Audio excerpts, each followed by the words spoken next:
Hello and thanks for joining us from our studios in Israel. I'm Aaron Porras here with ILTV's Morning Briefing.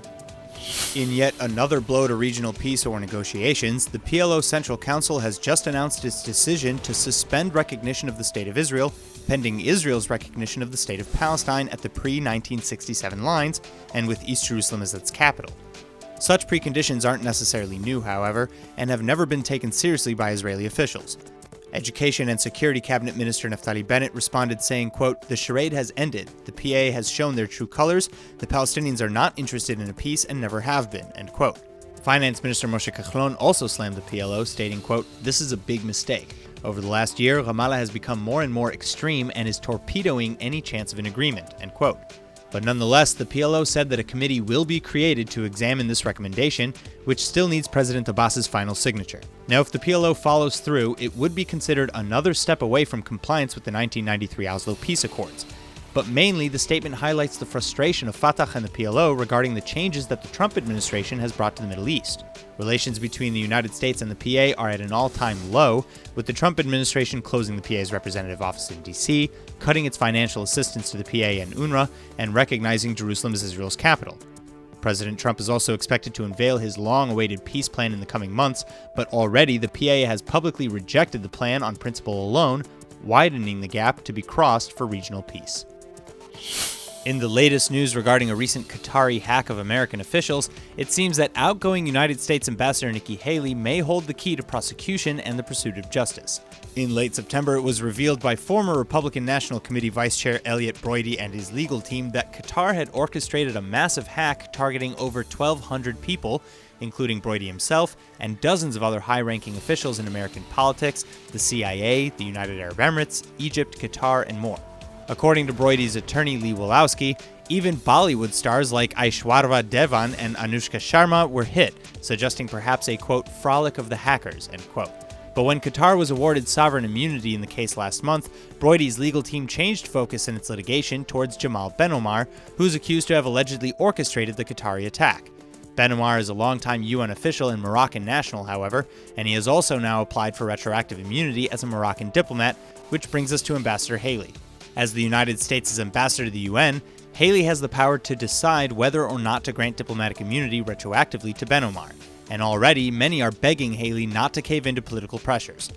Greg Roman, director of the Middle East Forum, said that Jamal BENOMAR, who is the alleged leader of a cyber espionage campaign targeting and attacking Americans, quote, should face these charges in court.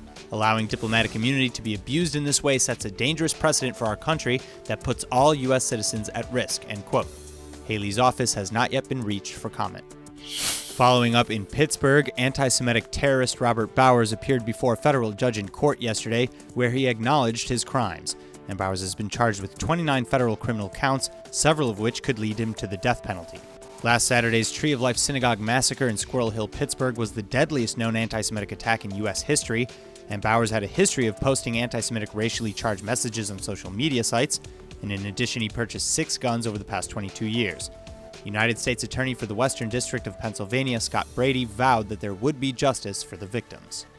The Tel Aviv International Synagogue hosted a commemoration ceremony for the victims last night, and at the service organized by the Keep Olim movement and several rabbis and members of the community, dozens of mourners in the community, including several new Olim from Pittsburgh, were brought together. Speaking at the ceremony, Colonel Oliver Rafowitz said, quote, "In Israel and in Tel Aviv, we are sending tonight our full support and full solidarity with the Jewish community in Pittsburgh. When Jewish people, wherever they live, are killed or wounded only because they're Jews, it makes no difference. It's the same beast, and now the beast is rising its head again. We have to fight back," end quote. Meanwhile, Prime Minister Netanyahu offered his criticism and rebuttal to Israel's chief Orthodox Rabbi Lau, who said that he would not refer to the place of the massacre as a synagogue because it wasn't Orthodox.